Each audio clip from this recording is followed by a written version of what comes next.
sur l'enseignement, on est bon. Quand tu vois, ici, on est au Mamoudi Gym. Ouais. Quand tu vois qu'une salle comme ça, avec 2 entraîneurs qui habitent Bonneuil, qui forment des mecs de Bonneuil, ils vont même pas chercher ailleurs. À Bonneuil, ils forment des mecs qui sont champions du monde de boxe thaï. Ils forment des mecs qui vont combattre pour la ceinture du ONE FC, donc ils sont les meilleurs au monde en boxe thaï. Dans une petite salle comme ça, avec les moyens qu'ils ont, tu dis, on a un savoir-faire en France qui est énorme.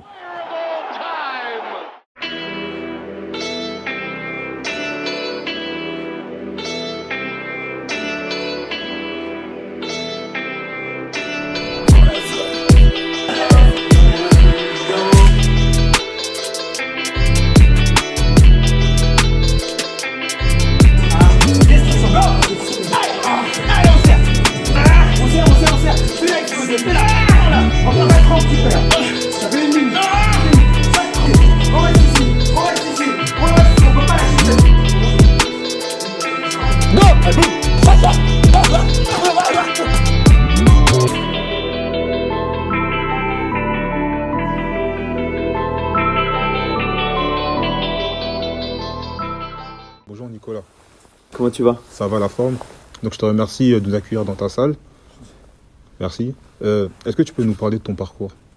Yes, donc mon parcours scolaire, martial. Ton parcours scolaire et ensuite martial. Ok. Mais en résumé. Hein, en résumé, ouais, très rapidement. Très rapidement, j'ai un master en sciences des techniques des activités physiques et sportives que j'ai terminé aux États-Unis, donc dans une grosse université américaine. J'ai plusieurs diplômes dédiés au sport de combat, donc un BPGEPS en sport de contact, un BPGEPS en lutte, mention grappling. J'ai un DU de nutrition. Ouais. Et puis, en termes de parcours sportif, j'ai fait 3e au championnat du monde de MMA amateur. J'ai fait plusieurs combats professionnels, dont des combats dans les 2 plus grosses organisations européennes, donc le BAMA et le Cage Warriors. Ça, c'est sur mon parcours. Ouais. Et puis en termes de fonction aujourd'hui, je suis entraîneur de l'équipe de France de MMA amateur. Et puis je suis préparateur physique et entraîneur pour des combattants qui souhaitent performer à tous les niveaux. Ça va de l'amateur aux professionnels, champions du monde, etc. Et on est d'accord que quand tu entraînes par exemple des amateurs ou des professionnels, tu ne te fermes pas que au sport de combat. Tu peux faire aussi d'autres sports. J'ai fait pour beaucoup d'autres sports. Ouais. Parce que notamment je travaille au Krebs Île-de-France où j'ai travaillé avec le volleyball, le hockey sur gazon, le cyclisme, le basket, etc., etc. Donc ça, j'ai fait ça pendant des années. J'ai fait 6 ans au Krebs Île-de-France. Aujourd'hui, je ne le fais plus. Ouais. C'est-à-dire que vraiment, j'ai décidé de me dédier au sport de combat. Alors, dans la pluralité des sports de combat, c'est-à-dire qu'il y a le MMA, il y a la boxe thaï, il y a les sports de préhension, la lutte, le judo, etc. Mais dans les sports de combat. Donc c'est déjà très large, mais je me suis refermé là-dedans. Okay. Une défense où il y a un succès, c'est j'ai réussi à enlever la jambe et j'ai rentré le bras. Ok ? Premier niveau de succès. Deuxième niveau de succès, j'ai enlevé la jambe, j'ai rentré le bras et j'ai pris un angle. 2 niveaux de succès. Si j'ai pris l'angle, magnifique. Si j'ai au moins rentré le bras, j'ai sauvé les dégâts. Ok ? Je refais. 1, au moins. Bon, maintenant, on va revenir, dans ton passé. Ouais. Tu as fait des études aux États-Unis, au Texas plus précisément. Est-ce que tu peux nous en dire plus? En quoi ça a été un bénéfice pour toi? Alors, la première chose, le premier bénéfice, c'est de rencontrer d'autres visions, d'autres façons de faire, d'autres visions. La façon d'étudier, d'apprendre aux États-Unis elle est vraiment différente. C'est-à-dire qu'en France, tu passes beaucoup de temps en cours et puis les profs, ils essayent de tout expliquer eux-mêmes. Aux États-Unis, tu passes pas beaucoup de temps en cours. Ils te donnent beaucoup de choses à lire. Et quand tu viens en cours, tu as déjà lu, tu as déjà fait le travail en fait, et tu viens pour discuter de ce que tu as lu. Donc tu viens pour échanger des idées. Là où en cours en France, tu es passif, quand tu viens en cours aux États-Unis, tu es actif. Tu viens pour échanger, pour discuter, pour regarder. Donc c'est une forme de cours qui est vraiment différente. La forme d'évaluation est totalement différente. C'est-à-dire que tu as plein de contrôles aux US par exemple, où ils appellent ça open book. Ouais. Tu peux prendre ton bouquin, tu peux l'utiliser, tu peux prendre un PC, tu peux prendre ton portable. Et l'idée c'est de dire, quand tu vas être dans la vie professionnelle, il y a des fois où, même tout le temps, tu vas utiliser tu vas pas être limité à un outil. C'est clair. Donc il y a des choses qu'il faut connaître par cœur. il y a des choses où il faut se débrouiller. Et donc ça m'a énormément apporté sur ça, énormément apporté en termes de richesse, parce que j'étais dans une maison avec des étudiants qui venaient du monde entier, qui étudiaient plein de choses différentes. Ouais. Donc tu vois, beaucoup d'échanges, beaucoup de richesse là-dedans. Et puis ça m'a apporté la maîtrise de la langue anglaise. Et il faut dire ce qui est sur la préparation physique. Les pays anglo-saxons sont encore en avance sur nous. Et donc le nombre d'ouvrages, de podcasts, de formations que j'ai pu faire aux États-Unis grâce à ça, c'est vraiment, c'était un très très gros plus. Okay. Et par rapport à ça, et pourquoi t'es pas resté plus longtemps aux États-Unis? Donc en fait, moi je partais, quand je suis parti, j'avais un visa d'1 an, l'année scolaire. Ouais. Et ce visa, j'aimais tellement ça et j'avais tellement envie de faire mon stage là-bas que mon stage de 6 mois de fin d'études, je l'ai fait aux États-Unis. Donc j'ai prolongé le visa pour faire les 6 mois en plus aux États-Unis. Et puis ensuite, donc j'avais fait 15 mois en tout aux États-Unis sans rentrer en France du tout. Pas à un seul moment. Et puis au bout des 15 mois, je me suis un petit peu posé la question. Je me suis dit, est-ce que je reste ici ou est-ce que je pars en France? Il y a des trucs que j'aimais bien aux États-Unis, mais il y avait des trucs qui me manquaient par rapport à la France et tout.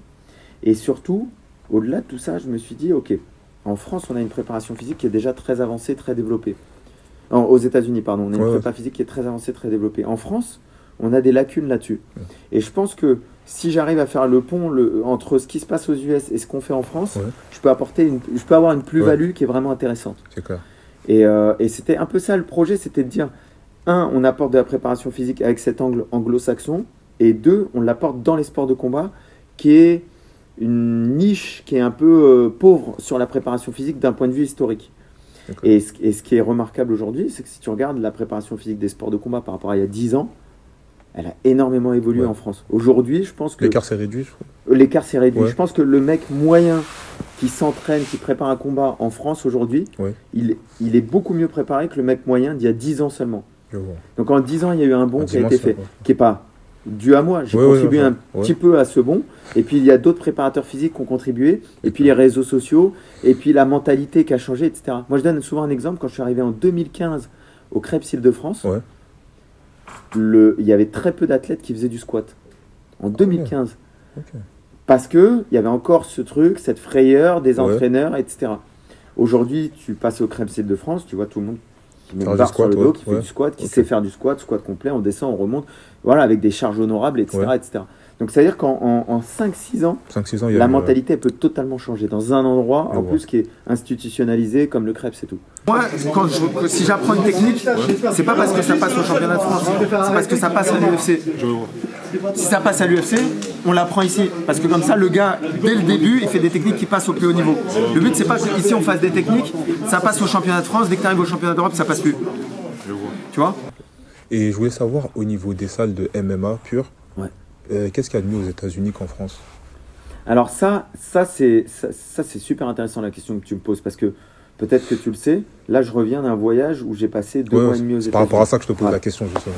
Et donc une des motivations de ce voyage, c'était de se dire, ok, 10 ans après avoir fini mes études là-bas, je vais retourner là-bas, avec mon savoir que j'ai accumulé en France, je vais aller dans les meilleures salles des États-Unis de préparation physique et d'entraînement, et je vais m'entraîner avec eux, et je vais voir ce que je ressens, ce que je vois, ce qui est intéressant.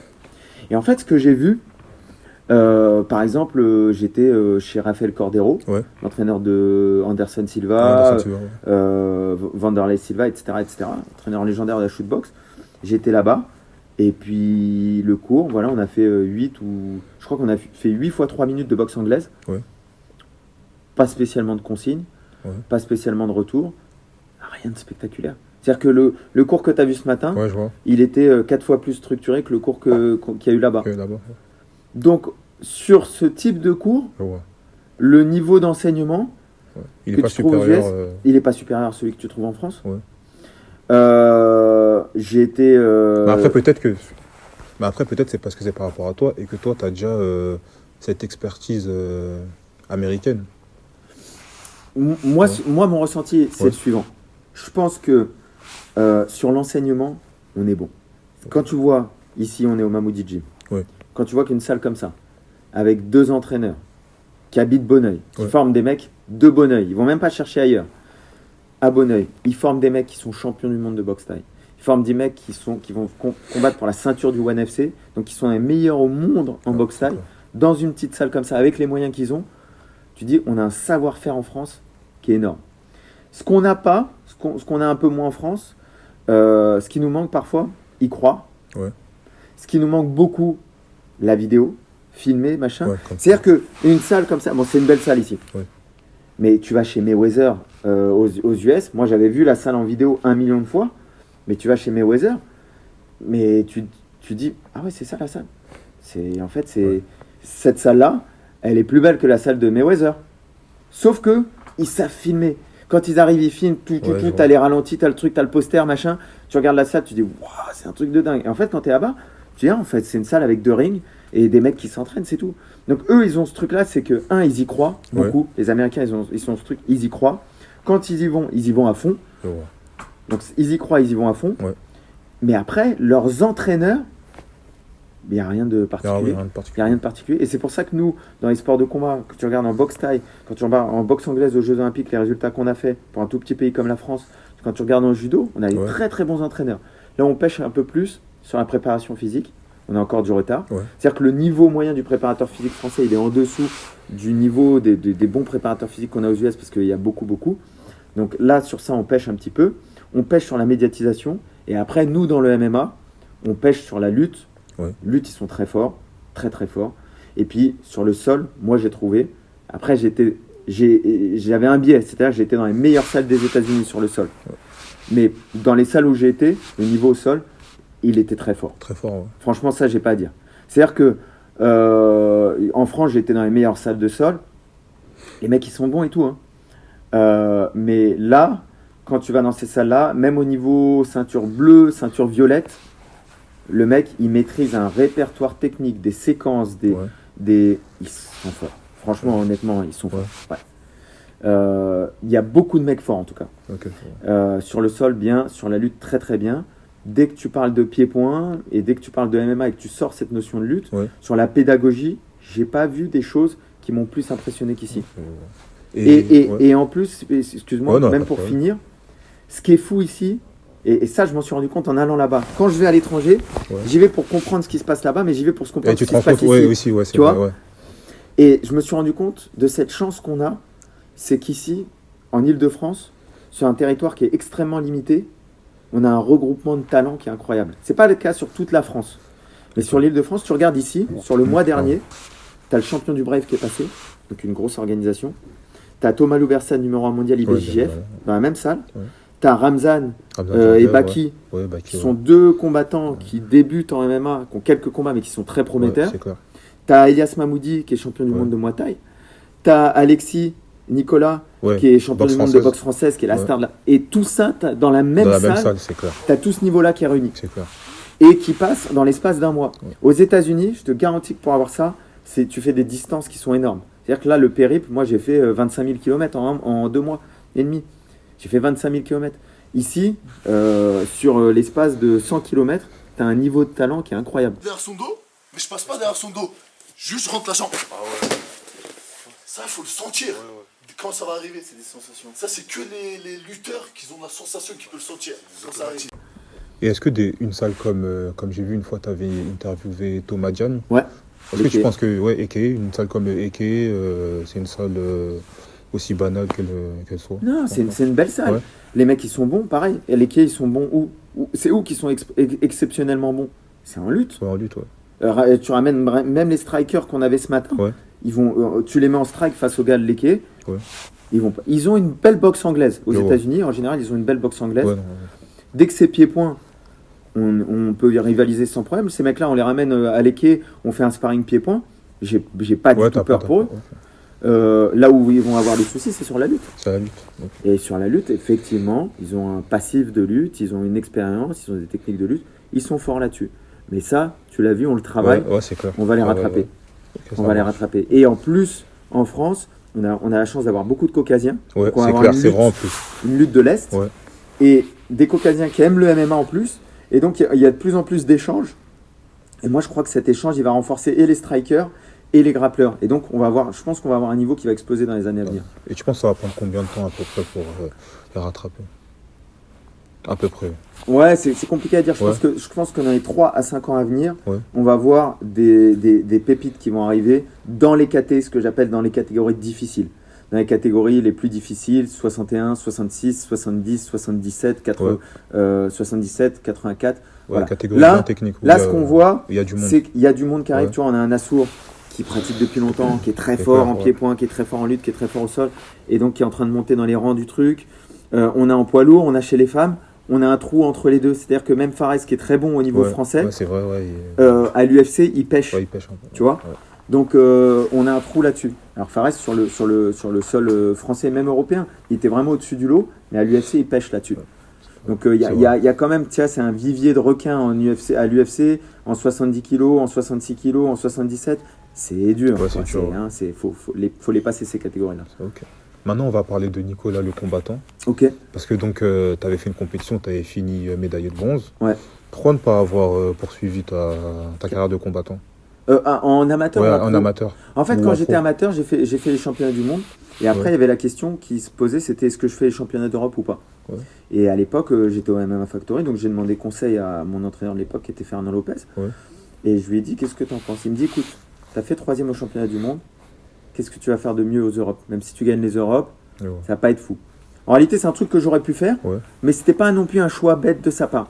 On a choisi de surfer sur ça pour passer pro et passer pro directement dans une grosse orga. Donc de là, on a directement été Obama. C'est rare, hein. Les gens ne savent pas forcément, mais c'est une grosse organisation. Bien évidemment. Premier combat professionnel au Obama. C'est un gros truc, surtout le Bama de l'époque, par rapport au contexte et tout. Premier combat au Bama professionnel, accepté en short notice une semaine avant. Je perds le combat par KO, premier round. Dure défaite. Parce que j'avais jamais pris même de KO à l'entraînement et tout. Moi, je pensais que je pouvais pas prendre un KO comme ça. Et comme tout le monde, hein, quand on prend pas de KO, tout le monde se dit que je ne jamais de KO. Je prends un dur KO au premier round. Et donc, je suis surpris, tout ça. Bon, bref, c'est un peu dur. Mentalement, pour moi, c'est dur. Et puis à l'époque, je suis déjà coach, je suis déjà préparateur. Je suis déjà préparateur physique au Crêpes, je suis déjà coach au MMA Factory, je suis déjà préparateur physique au MMA Factory. Donc, j'ai déjà toutes ces casquettes. Et puis, un an après, je reviens au Cage Warrior. Donc, deuxième combat Cage Warrior. Cette fois-ci, je gagne. Un mois plus tard, je recombats en Angleterre. Je regagne encore contre un champion. Pour l'anecdote, on pensait que c'était pas un combat pour la ceinture de l'organisation.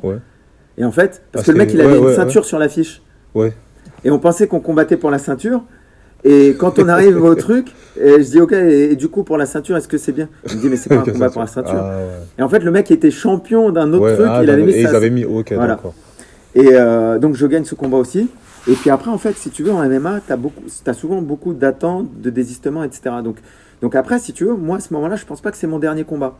Il y a l'été qui se passe, on me propose un combat, j'accepte, le combat se fait pas. On me propose un autre combat, j'accepte, le combat se fait pas. Et en fait, en parallèle de ça, moi, j'ai une vie d'entraîneur et de préparateur physique qui prend de plus en plus de place. Et donc, j'ai de moins en moins de place pour m'entraîner. Et puis, on me propose un super fight en grappling.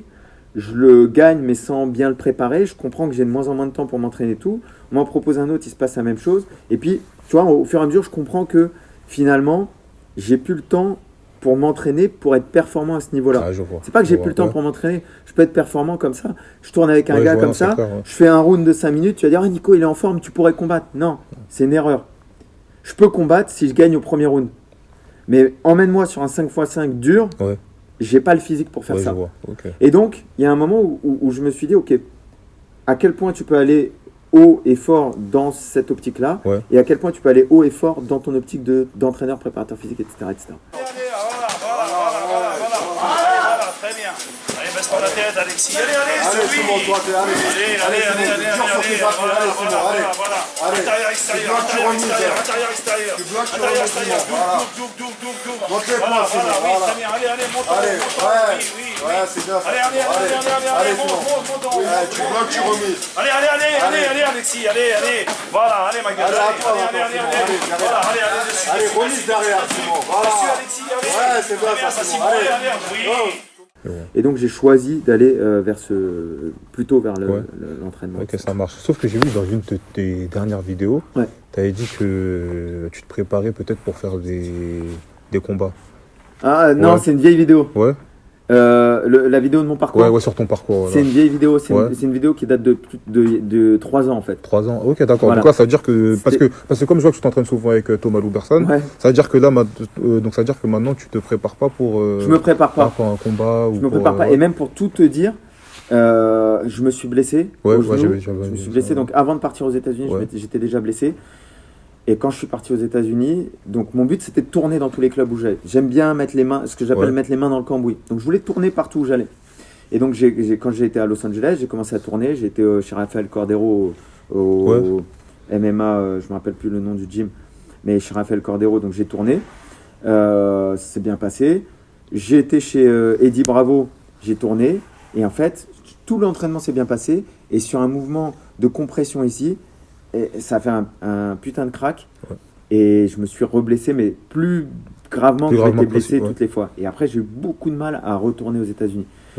Ça m'a vraiment handicapé. Donc, tu me vois faire des sessions, mais tu me vois, par exemple, chez Mayweather, tu me vois faire une session aux pattes d'ours, mais tu vois qu'à un moment, je sautille parce que j'ai mal au truc.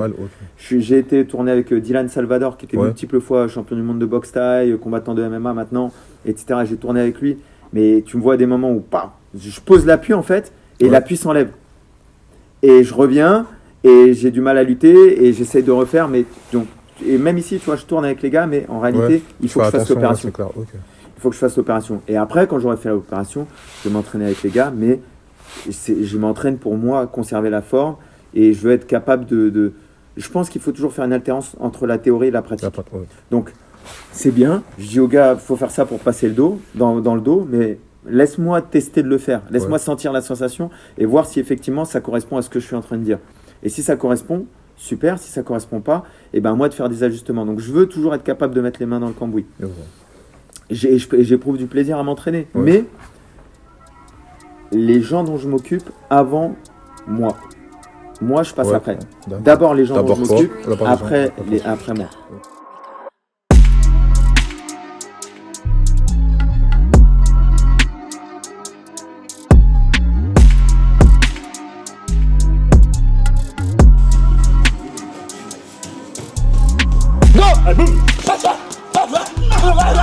Le ring est débordé, les mecs, débordez-les. Toujours les déborder. Vous rentrez sur le ring, vous êtes les patrons. Il n'y a pas de patron, il n'y a pas deux patrons, il n'y a qu'un patron. Et le rythme que vous pouvez leur imposer, ça va vous les déstabiliser totalement. C'est à vous de donner la cadence et pas de suivre le rythme que le mec vous impose. Et là, vous arrivez en tant que conquérant. Et vous n'êtes pas dans le défensif. Parce que la boxe, c'est avancer. Mais si tu mets un mec dans une situation où il est obligé de se défendre, il est cuit. Parce que c'est toi le patron.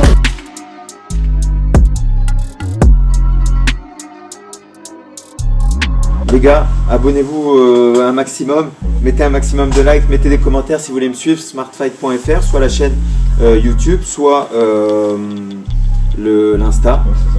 Voilà, Nicolas Hott. Voilà. Justement, par rapport à SmartFight, est-ce que plus tard, tu aimerais ouvrir une salle SmartFight Gym? Ouais, j'aimerais bien. Alors peut-être pas tout de suite, tu vois, mais à jour avoir une structure comme ça, où j'aurais ma salle de prépa physique collée à une salle de sport de combat et où on pourrait mixer les deux et on aurait des outils très intéressants pour le faire.